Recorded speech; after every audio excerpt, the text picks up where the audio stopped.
There was a particular woman towards the end of my mission. Her name was Victoria, and it was actually, she was sent over to us by the Russian sisters. It was the Russian sisters who found her, and they found out into their lessons, even though she spoke Russian very well, because she was more middle-aged, and most people over 30 know Russian pretty well.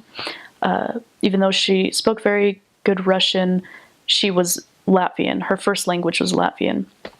And so that'll happen sometimes. You'll have counterparts. You'll always have Russian sister counterparts in your area, and you switch people back and forth. It's usually pretty easy to tell from the start who's Russian and who's Latvian, but sometimes you don't know until a couple lessons in. So that was an example of that. And I was in a tripanionship at the time, and she was a very sweet lady, but she had some word of wisdom issues, and she was kind of unhappy, I think, when she first met with us. And she didn't want to go to the church building. She didn't even want to meet there. And so we just would meet with her and talk with her and teach her. And she began to read from the Book of Mormon. She was pretty good at reading, and she was really good at sharing her thoughts with us about what she thought of the Book of Mormon. And then she finally agreed to come to church with us. And I believe she only stayed for the first hour, and she didn't really like it. There were children, in their families, and so I think the crying children got to her a bit, and it just felt strange to her. I want to say she was Lutheran.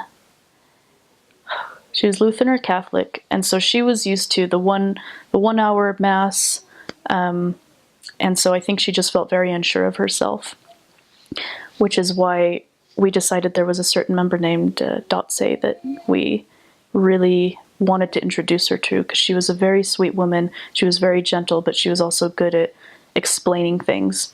So we would bring her to the lessons, and it took a few weeks, but Victoria decided that she did want to come again to church.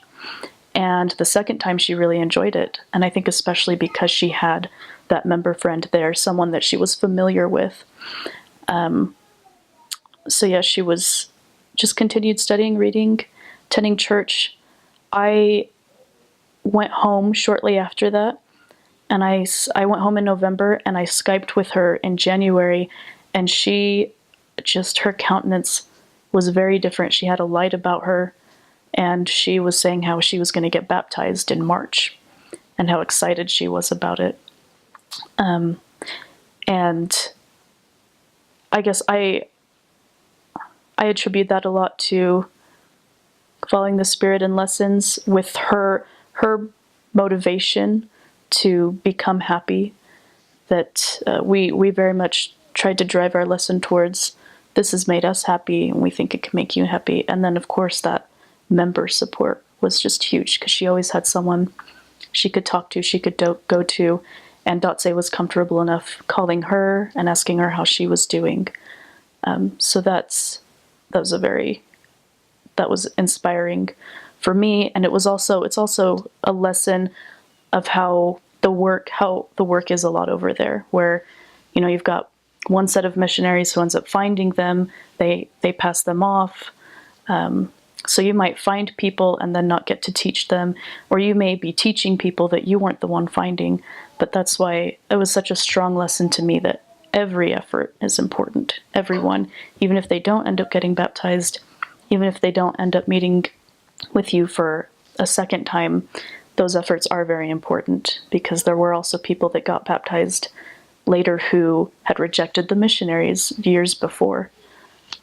So she was kind of an example to me about the work in general, and really getting to see someone change truly because they had the desire and then they had the support.